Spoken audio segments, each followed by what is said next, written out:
I bought this severely flood-damaged 1975 Chevy Camaro to teach myself how to work on cars and then give it away to my mom when it's completed. In the first two videos of this series, we embarked on a mission to resurrect our Camaro from its rusty and non-running state and get the Chevy 350 engine rebuilt, upgraded, and running again.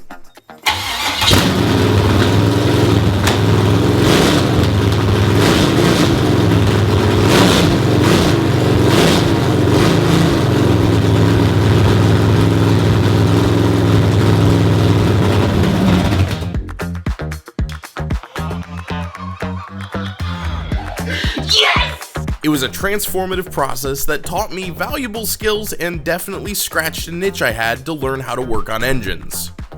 And now, in this episode, we're getting the drivetrain of our Camaro finished up. We'll tackle the underside painting, install the braking system, rebuild and install the TH350 transmission, and problem solve our way through each issue we find along the way. So let's roll up our sleeves and continue this extraordinary restoration journey. Our first task is to protect and beautify the underside of this Camaro.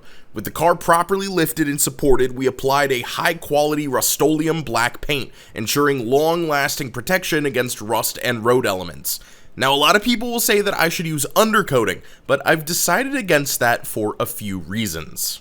Now, personally, I think that the paint looks awesome. I am a big fan of shiny, reflective gloss coatings on things. But it seems like every YouTuber on the planet these days is using bed liner to coat the underside of their car. So why did I not use bed liner and I chose paint instead? Well, I'll get to that in a second. Because first, I want to explain exactly how we came to this conclusion by going through every single step of the process that it took to get us here. So the big first step was obviously tearing out the old rusty floor pans. We had to get those out of the way because they were held together with tape, caulk, and tar. It was disgusting, it was a huge mess, and we needed them out of there. So I ordered a bunch of new panels that I could put in, and before I had taken all of the other panels out, I placed the first order, not realizing that inevitably I was gonna have to replace every single floor pan. Now, as I started welding in the floor pans piece by piece, I was tearing out more and more of the floor and realized very quickly that I needed more patch panels. So I placed the necessary orders and I welded those in, and when I was done, I realized that I had way more seams on the floor than I expected to have. So I did my best to weld everything in as solidly as possible. But as an extra safety precaution, I wanted to make sure that the floor was completely sealed. So we seam sealed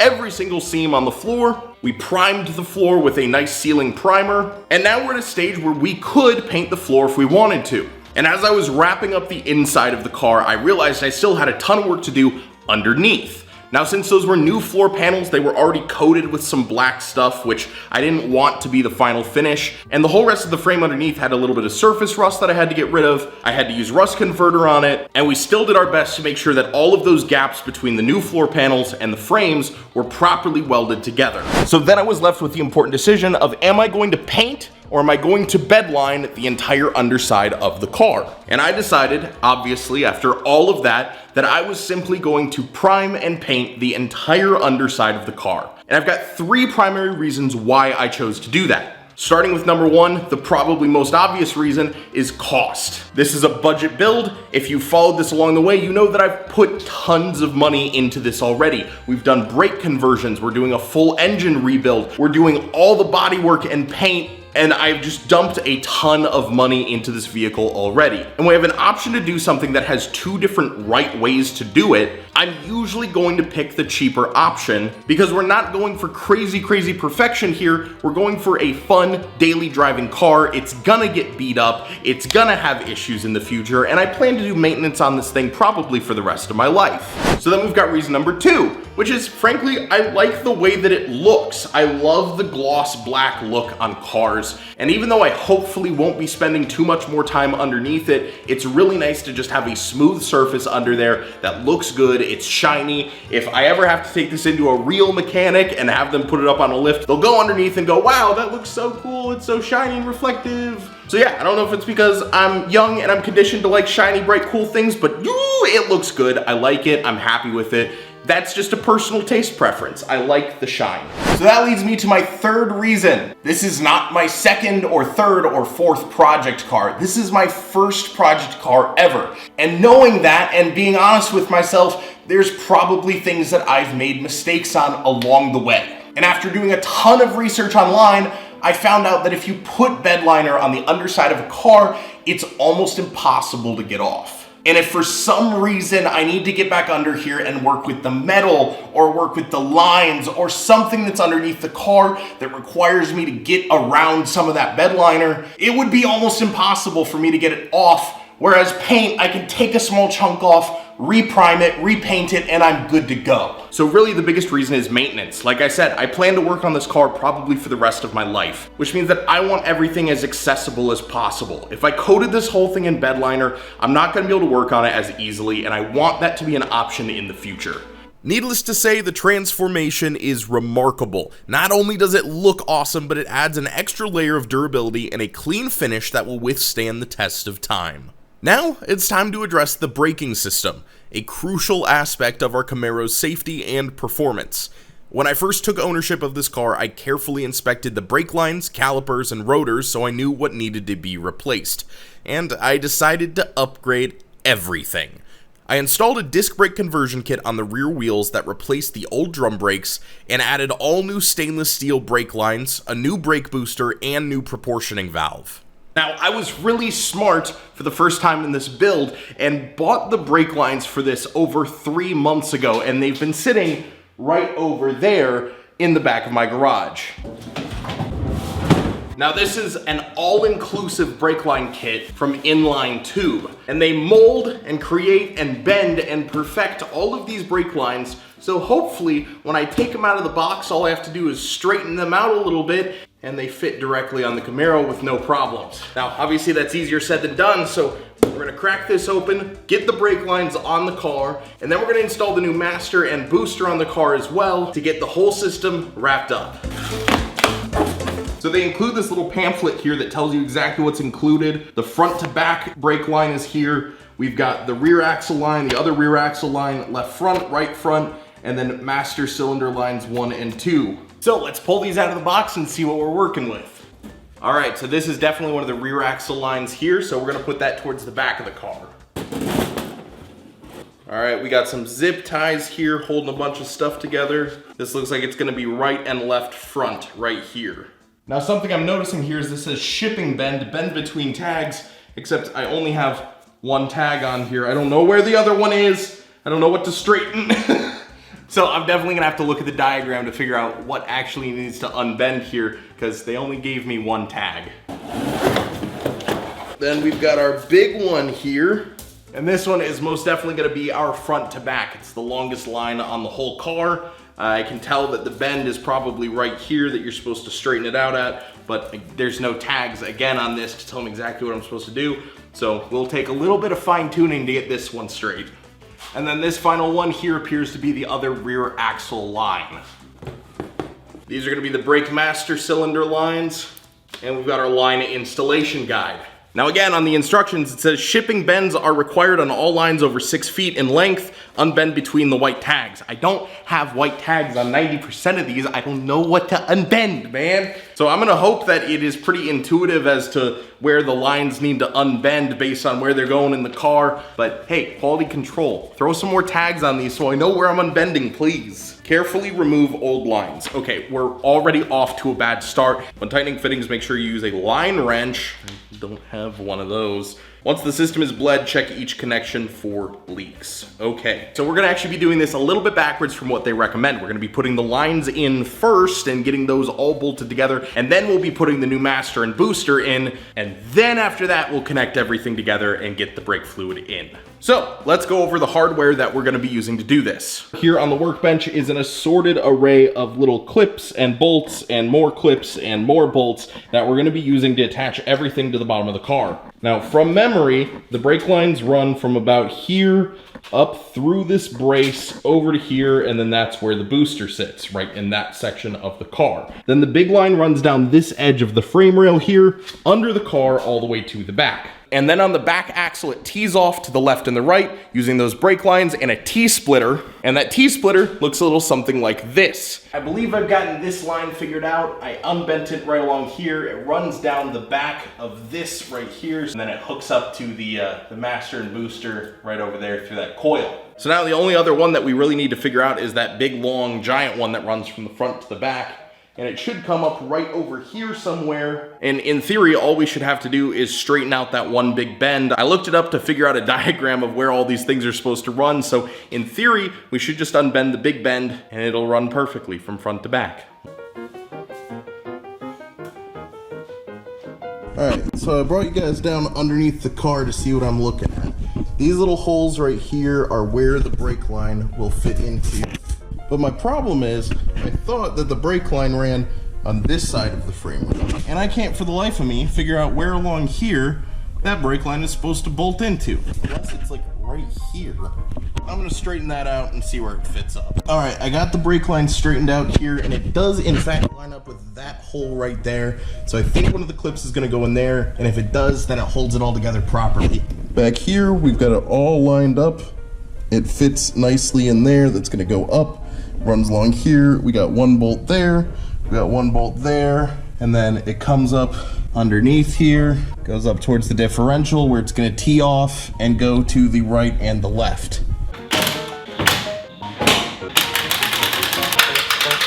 All right, now I'm gonna go underneath the back of the car and hook up our T-line as well as the two brake lines that run from the left and right side on the back. So with all of our brake lines installed, it was time to install the master and booster. So this just goes straight through the hole, and all of these studs should line up perfectly. Perfectly.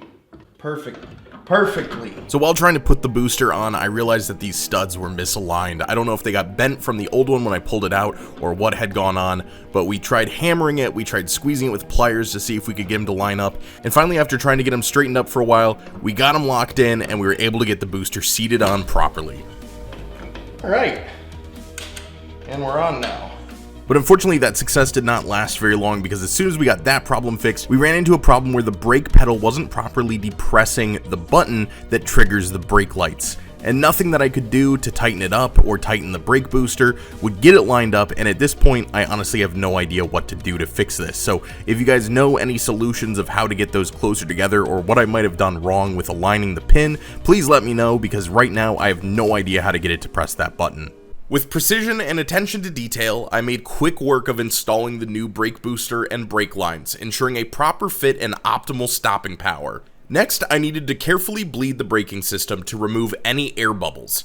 It's a meticulous process, but one that guarantees a firm pedal and responsive braking performance, giving us the confidence to push our Camaro to its limits. Oh shoot, stop, it's leaking. Yeah, it's leaking from right over here. So unfortunately, while bleeding the brakes, I had a huge leak spring out of this line here. And it looks like there's a small manufacturing error with the fitting on this end. It's not seating properly against the line, and it's allowing some fluid to trickle back through the fitting, and it's just dripping out of here. We had sprung a huge leak out of the rear brake lines, and now had no pressure building in the system. I contacted the company who sent me the lines, and they happily said they'd ship me out a replacement. So, for now, we have no choice but to wait to find out if the replacement works or not. In the meantime, it was time to start working on our transmission. The transmission is a vital component that deserves just as much attention as the engine. I start by carefully moving the TH350 transmission to a workbench with plenty of space to keep track of all the parts we're about to remove, ensuring we handle it with care to avoid any damage. With the transmission ready to take apart, I wanted to give it a proper cleaning, so we didn't end up with any mud chunks inside the case when we break it open. Next, I inspected the seals, identifying any signs of leaks or wear, which, unsurprisingly, every single seal on this transmission was worn down and leaking, so we had to replace them all. This thing has not been opened up in years, except for when I drained the majority of the fluid out of it before, but you can see here, everything inside is actually looking really good, pretty clean. We're going to take the old filter off here. Just 2 screws hold this thing in. And then we're going to take the filter and the little gasket off. Now here we're just cleaning out that fluid pan a little bit, making sure that everything on those gasket surfaces is nice and clean for us to put everything back together. So now we're going to be putting the brand new gasket and the new filter back in the transmission. We're going to hold it down by hand and put 1 screw in just to hold everything in place because that gasket does like to move around. Then we'll put the 2nd screw in here, and these don't get tightened down very far. They're kind of just snugged up. You want to get them in there so they're not going to move, but these do not go in very tight. You got to remember, transmissions are usually made of aluminum, so we want to be pretty careful with these. Then we're going to put the new gasket and the pan back on, and I find it easier to put the gasket on the pan side instead of the transmission side, and then just use some bolts to hold everything together, and you line it up using the transmission pan bolts, and it all kind of goes together a lot easier than if you were going to try and put the gasket on the transmission side first. So now that that's done, we're going to move over to the modulator on the transmission, and this is a pretty easy swap out. You're going to take this 1 bolt off that holds the whole assembly together. This is going to take a little bit of effort for me because it's pretty old. It hasn't been taken apart recently. And then the modulator should slide out really easy. You're going to check it if there's an O-ring on it. If not, it's probably stuck inside of the transmission, which for me it was. And then you're going to reach in there with your needle nose pliers and pull the modulator valve out. So now looking at our modulator valve, we want to see these 2 holes and make sure they're cleaned out. So we're going to spray some brake cleaner through there, make sure that we're seeing it come through both holes, and that's how you know that it's cleaned out. Then we're going to take a Scotch-Brite and just rub down the entire valve, making sure everything is clean and smooth, and then we're going to put the valve back into the transmission. And while you put it back into the transmission, you want to be very careful with it, but you are going to want to push it all the way in until it springs back on your finger. If your transmission doesn't have the spring anymore, just push it as deep as it will go. Then we're going to put the new modulator in and make sure that that goes in smoothly. Then we're going to tighten that bolt down with the bracket again, and it's all installed again back in the transmission. Next, we're moving here to the tail housing on the transmission, and we're going to start by taking the primary seal out of it. This is done just by banging it up with a screwdriver. Be careful not to chip any of the transmission housing, but you are going to probably need to hit this pretty hard to deform it and pull it out. Now that it's loose, we can go ahead and just pull it out the rest of the way by hand, and we've got our seal removed. Now we're going to go around and tap all of the bolts that hold that tail shaft on, just to try and loosen them up a little bit, break some tension. Then we're using a breaker bar just to knock those bolts out all the way. Once all the bolts are off, you can go ahead and just pull the tail shaft housing off. Be very careful not to scrape up that shaft or the inside of it. And now that the tail shaft's off, you can pull that gasket off, spray it down with some brake cleaner, and rub it down with a Scotch-Brite to make sure those mating surfaces are ready for the new gasket to go on. Then we're going to go ahead and remove the bushing that's in the tail shaft housing. You're going to need to find a very specifically sized socket to do this. It's got to be just big enough to catch on the bushing, but not so big that it won't fit through the housing itself. Now that the bushing is out, we can go ahead and get rid of it. We're going to rub down the inside of the surface with a Scotch-Brite, some brake clean, and a microfiber to get all of the dirt out of there.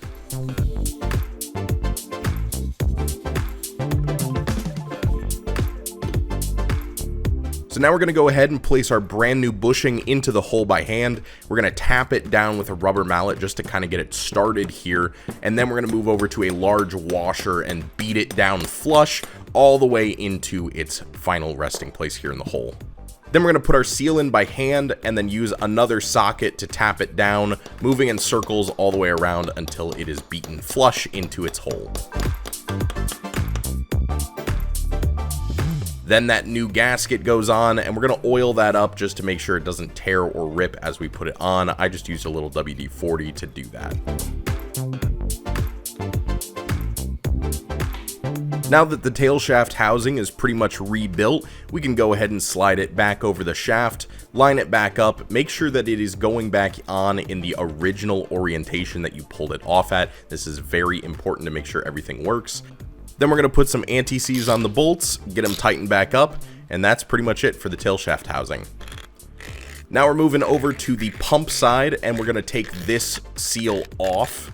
Again, using that screwdriver method, being very careful not to hit the sides of the actual housing itself. We're just going to go around and slowly work it until this seal pops out. This one did take a little bit more effort than the tail shaft one, but we eventually got it popped out. Then we're going to clean everything again using a Scotch-Brite microfiber brake cleaner. You know the drill at this point. Put the new seal back in, and we're using a piece of metal pipe to tap this one in.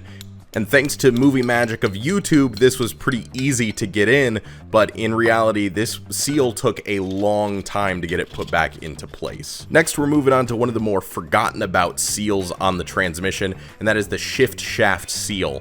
So this, you actually need a special tool that I was able to get off Amazon. You take it and you pound it into where the seal rests over the actual shifter. And as you pound it in, it's going to lock into the seal in there, into the rubber. You're going to twist it in, and as you twist it, it's going to get a good grip on that seal. You're going to take a bolt here, thread it down through the tool, and as you tighten that bolt, it's going to pull the tool back out and pull the seal along with it. This is pretty easy if you know how to use the tool. Then you're going to put the tiny seal back in there, and I was able to use the little included tool that they sent me to beat the seal into place properly. And you'll know when you get the seal in all the way because the actual sound of you hammering it will change slightly.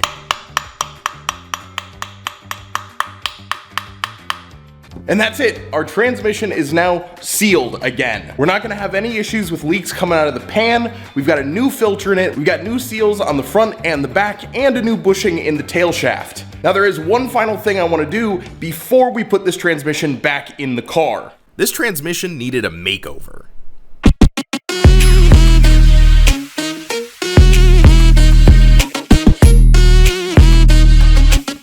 So now that it's completely finished, we can go ahead and put it back in the car. But as usual, I'm doing this myself, so we're gonna have to get a little bit funky with how we're planning on doing this. So let me lay out the exact plan of what we're gonna do today. So starting up by the engine bay, we obviously have to get the transmission connected to the back of the engine there. And the transmission connects using these 6 bell housing bolts that go all the way around there. Now we got the car jacked up so we can clear the transmission underneath it, and once we get it under, then we're gonna jack it up using this hydraulic jack into place. But our biggest issue is if you look at the engine, it's actually tilted down. And that's the way that the engine should be when it's finally in the car attached to the transmission.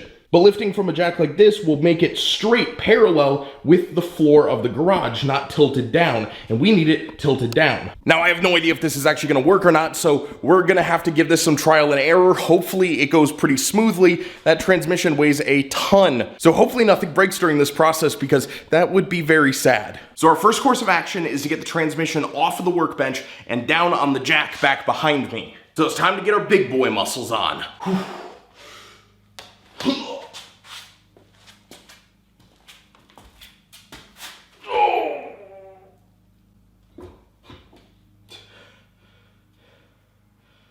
Pretty easy. All right, now that the transmission is sitting on the jack with the wood to help distribute the weight, we're gonna have to see if this will actually jack it straight up or not. We're gonna have to get it balanced as well. Yeah. Oh, maybe not. That's a little bit more stable. And obviously, if we're doing this under the car, we're gonna be holding the whole way.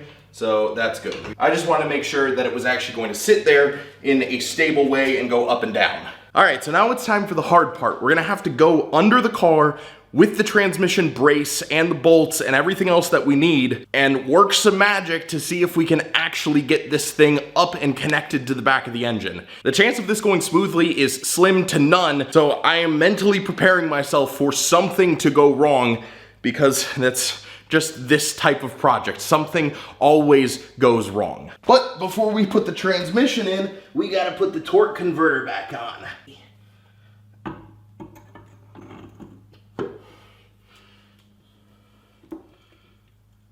All right, that was pretty easy. All right, our first problem is gonna be figuring out if the transmission can actually fit under the car. Gently rolling. Ho, ho, ho. Oh, come on. Oh, don't fall over on me, just get a little tippy. Oh baby, yes. Nice. We are cleared and under the car. Now we just gotta get it like 4 feet that way. In order to get it jacked up properly, I realized that I needed to turn the transmission about 90 degrees on the jack so I could get it lined straight up inside the tunnel and give myself enough room to actually move the jack handle. Alright, we got the transmission rotated 90 degrees on the jack, so we should be able to swing it around and then pump it straight up into place here. Time to start lifting it up. I don't know if this is going to work or not, but we'll see. As I started jacking the transmission up inside of the tunnel, I realized that the sides of the bell housing were just a little bit too wide to clear my new headers that I had put on. So we actually had to back the transmission out from where it was, lift it up over where the headers were, and then push it back in towards the block. All in all, this ended up being a super lengthy process, just being very careful not to drop the transmission off the end of the jack. But eventually we got it super close to the engine block here, and we were so close, about half an inch away from having it perfectly linked up on the back of the block. Here's how close we are right now. I've got it super close. It is sitting on the little slot pegs on the engine block, but it looks like I might have to angle the block up just a little bit to get these in all the way.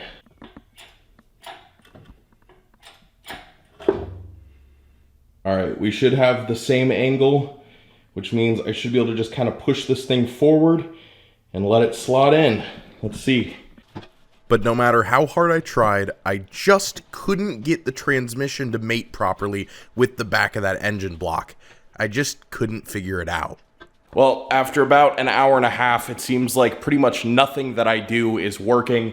So unfortunately, I'm going to have to do a little bit more research, see what I might be doing wrong here, and then come back to it tomorrow. But unfortunately for tonight, no transmission is back in the car. It's back on the ground on the jack, and I'll have to see what comes next.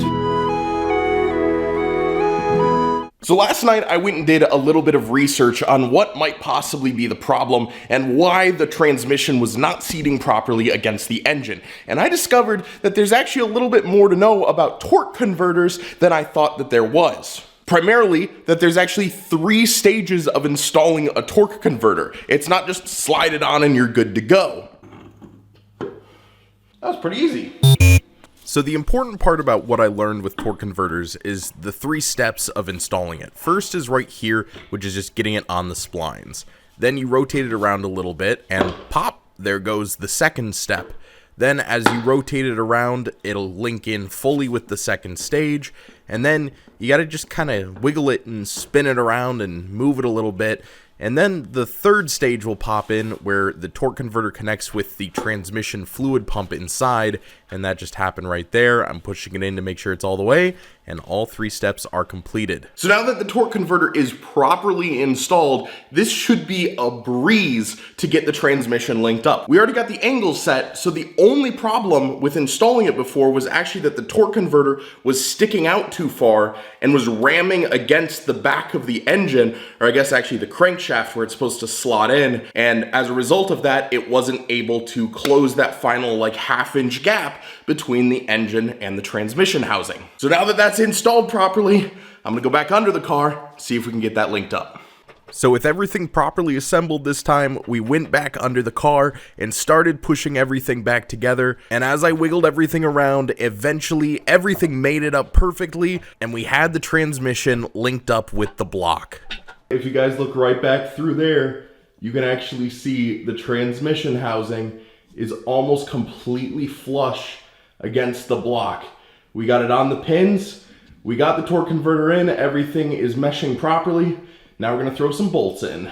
After much stress, she is officially in. Now while I'm under the car, I am gonna go ahead and put our drive shaft in. So she's just gonna hook up right back in there. We've got our bolts ready to go, and I'm gonna get that linked up. We got the drive shaft installed. If I give the drive shaft a little rotate, you can see the wheels are spinning. It's all connected up under here. Super tight fit. There's no slop at all with that new bushing in the transmission that we put in. Overall, I am absolutely psyched about having this all back together. All we have to do now is throw in some of our transmission fluid and we're gonna be done with the transmission install. So we're just gonna pour this in there and let her roll.